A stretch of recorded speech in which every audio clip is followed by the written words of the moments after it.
Ireny makasika ny indro fa mitobaka ny fako eto andrenivohitra Miteraka aretina sy loto anefa izy ireny kanefa dia tsy maintsy misy ny enti-manana anatanterahana ny asa fanesorana ireny fako ireny.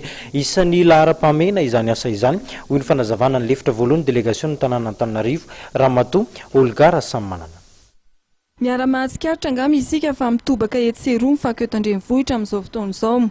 Raha ny fanazavan'ny Olga Rasamimanana, lefitra voalohan'ny delegasion'ny tananan'Antananarivo, dia gazoalina 500 litatra isan'andro no ilaina amin'ny fanalana azy ireny. Izany hoe mila vola 5 tapitrisa ariary isan'andro farafahakeliny. Iverenao kely hoe fitatana amboly. Raha antsika mahita izany hoe ankehitriny mitobaka ny fako.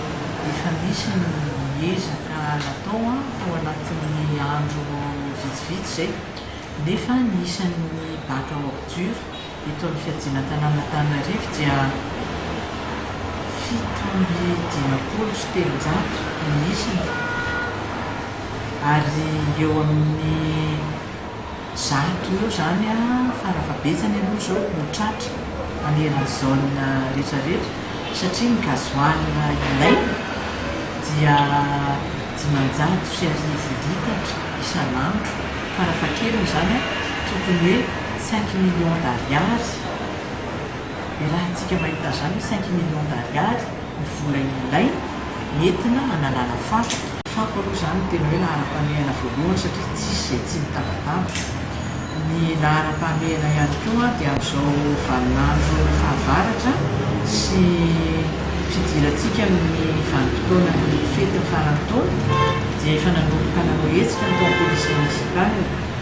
Resahako tamin'ny zareo tamin'ny stafy mitsina tamin'ny maraina moa izany dia hoe jerentsika ny olona, ary na dia hoe ny tenako vato amin'ny fiadiana tananan'Antananarivo sekretera generalina teo aloha dia hoe mavita tokoa fa ve le teknisiany andrainy andraikitra ve dia laharam-pahamehana izany voalohany hoe fampiarana amin'ny lalàna, satria raha ny lalàna fotsiny no voahaja raha ohatra hoe code de la route fotsiny tokony voafezany ireo mpitatitra ireo. Mitondra amin'ny fanazavana ihany koa ny fahatarana ny fandoavana ny karamam-piasa ao amin'ny commune.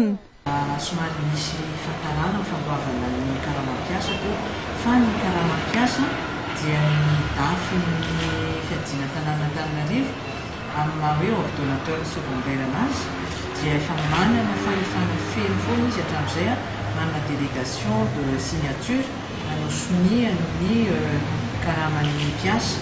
Fa eto anivony misy izany amin'ny budget izay ny PDS irery no manana fahefana hoe raha misy aménagement budgétaire izay tiana ho atao, dia raha antsika mahita ohatra izao hoe ny fandrofana fako dia ekina tokoa fa sahirana ny tanàna ankehitriny.